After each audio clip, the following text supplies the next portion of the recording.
نیت کی صورت میں اللہ تعالیٰ نے اہل ایمان کو وہ نسخہ کیمیا عطا فرمایا ہے جس کے ذریعے ہر مسلمان ذرا سی توجہ سے مٹی کو بھی سونا بنا سکتا ہے۔ حدیث میں حضرت صلی اللہ علیہ وآلہ وسلم کا ارشاد ہے کہ تمام اعمال کا دار و مدار نیتوں پر ہے۔ بعض لوگ اس کا مطلب یہ سمجھتے ہیں کہ اچھی نیت سے غلط کام بھی ٹھیک ہو جاتا ہے اور گناہ بھی ثواب بن جاتا ہے۔ یہ بات تو قطعی غلط ہے۔ گناہ ہر حالت میں گناہ ہے، کتنی ہی اچھی نیت سے کیا جائے وہ جائز نہیں ہو سکتا۔ مثلاً کوئی شخص کسی کے گھر میں اس نیت سے چوری کرے کہ جو مال حاصل ہوگا وہ صدقہ کروں گا، تو اس نیت کی وجہ سے چوری کا گناہ معاف نہیں ہوگا۔ لیکن حضرت صلی اللہ علیہ وآلہ وسلم کے مذکورہ بالا ارشاد کا مطلب یہ ہے کہ کسی بھی نیک کام پر اس وقت تک ثواب نہیں ملتا جب تک وہ صحیح نیت کے ساتھ نہ کیا جائے۔ مثلاً نماز کا ثواب اسی وقت ملے گا جب وہ اللہ تعالیٰ کی خوشنودی کے لیے پڑھی جائے۔ اگر دکھاوے کے لیے پڑھی تو ثواب غارت ہو جائے گا، الٹا گناہ ہوگا۔ اور دوسرا مطلب یہ ہے، اور وہی اس وقت بیان کرنا مقصود ہے، کہ جتنے کام مباح یا جائز ہیں ان کا اصل حکم تو یہ ہے کہ ان پر نہ ثواب ہوتا ہے نہ عذاب، لیکن اگر وہ جائز کام کسی اچھی نیت سے کیا جائیں تو وہ عبادت بن جاتے ہیں اور ان پر ثواب ملتا ہے۔ مثلاً کھانا کھانا مباحات میں سے ہے، لیکن اگر کوئی کھانا اس نیت سے کھائے کہ اس کے ذریعے میرے جسم کو قوت حاصل ہوگی تو اس قوت کو اللہ تعالیٰ کی اطاعت میں صرف کروں گا، تو یہ کھانا کھانا بھی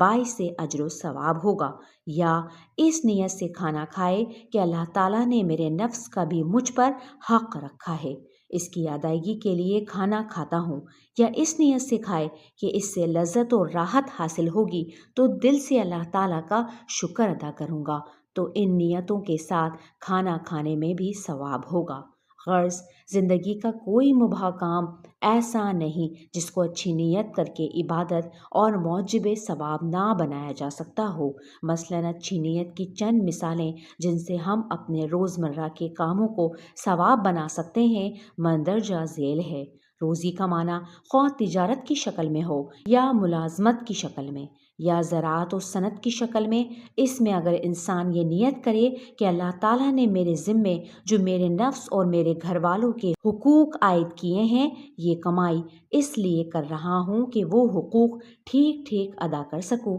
تو حلال روزی کمانے کی یہ ساری کارروائی عبادت اور ثواب بن جائے گی۔ پھر اس میں اگر یہ نیت بھی کر لے کہ اپنی آمدنی اور گھر والوں کی ضروریات پر خرچ کرنے کے بعد جو کچھ بچے گا اس میں سے غریبوں کی امداد اور دوسرے نیک کاموں پر خرچ کروں گا، تو اس نیت سے مزید ثواب ملے گا۔ اگر ایک شخص ابھی تعلیم حاصل کر رہا ہے اور وہ یہ نیت کر لے کہ میں اس علم کے ذریعے خدمت خلق کروں گا، مثلاً کوئی علم دین حاصل کر رہا ہے تو مخلوق کو دین پہنچانے کی نیت کرے۔ میڈیکل سائنس کا طالب علم ہے تو یہ نیت کر لے کہ ڈاکٹری کے ذریعے میں مریضوں کی خدمت کروں گا۔ انجینئرنگ کا طالب علم ہے تو یہ نیت کرے کہ میں اس فن سے ملک و قوم کی خدمت کروں گا، اور ہنر سیکھ رہا ہے تو اس غرض سے سیکھے کہ جو لوگ اس ہنر کے ضرورت مند ہوں گے ان کی حاجت پوری کروں گا، تو انشاءاللہ جتنا وقت وہ تعلیم حاصل کرنے میں گزارے گا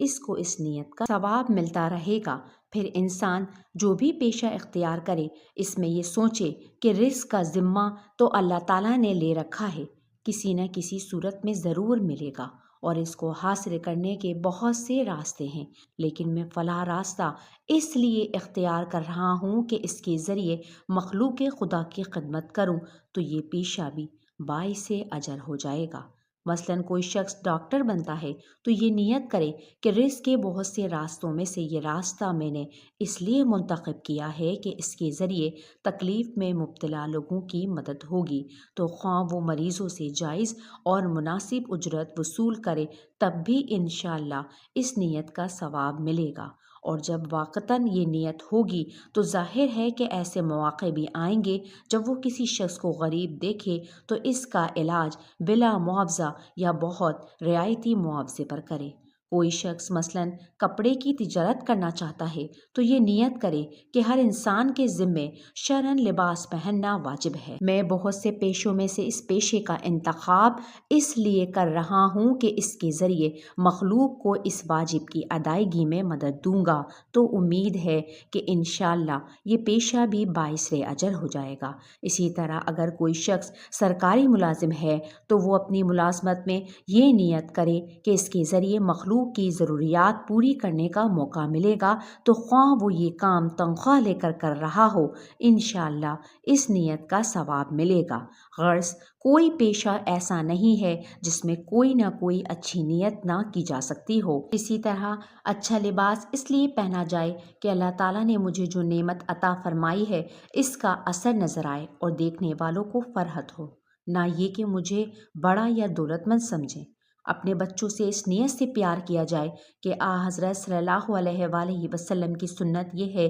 کہ آپ بچوں سے محبت فرماتے تھے۔ گھر کا کام اس نیت سے کیا جائے کہ حضرت صلی اللہ علیہ وآلہ وسلم جب گھر میں تشریف لاتے تھے تو گھر کے کاموں میں اپنے گھر والوں کا ہاتھ بٹایا کرتے تھے۔ بیوی بچوں سے خوش طبعی کی باتیں اس نیت سے کی جائیں کہ یہ حضرت صلی اللہ علیہ وآلہ وسلم کی سنت ہے اور آپ صلی اللہ علیہ وآلہ وسلم نے ان سے حسن سلوک کا حکم دیا ہے۔ مہمانوں کی خاطر مدارت اس غرض سے کی جائے کہ مہمان کا اکرام سنت ہے اور مومن کے حقوق میں سے ہے۔ گھر میں کوئی پودا یا درخت لگانا ہو تو اس نیت سے لگایا جائے کہ اس سے کسی انسان یا جانور کو فائدہ پہنچے گا اور دیکھنے والوں کو اس کا منظر اچھا معلوم ہوگا تو ان کو اس سے خوشی ہوگی۔ اپنی تحریر کو اس نیت سے صاف اور خوبصورت بنانے کی کوشش کی جائے کہ پڑھنے والوں کو سہولت ہوگی۔ عورت جائز زیب و زینت اس لیے کرے کہ شوہر کو خوشی حاصل ہوگی، اور مرد اس نیت سے صاف ستھرا رہے کہ بیوی کو مسرت اور راحت ملے گی۔ جائز تفریحات با قدر ضرورت اس غرض سے کی جائیں کہ ان سے فرائض کی ادائیگی میں چستی اور نشاط پیدا ہوگا۔ گھڑی اس نیت سے رکھی جائے کہ اس کے ذریعے نماز کے اوقات کا علم ہوگا اور وقت کی قدر و قیمت پہچان کر اسے اچھے کاموں میں صرف کروں گا۔ غرض یہ تو چند متفرق اور سرسری مثالیں ہیں۔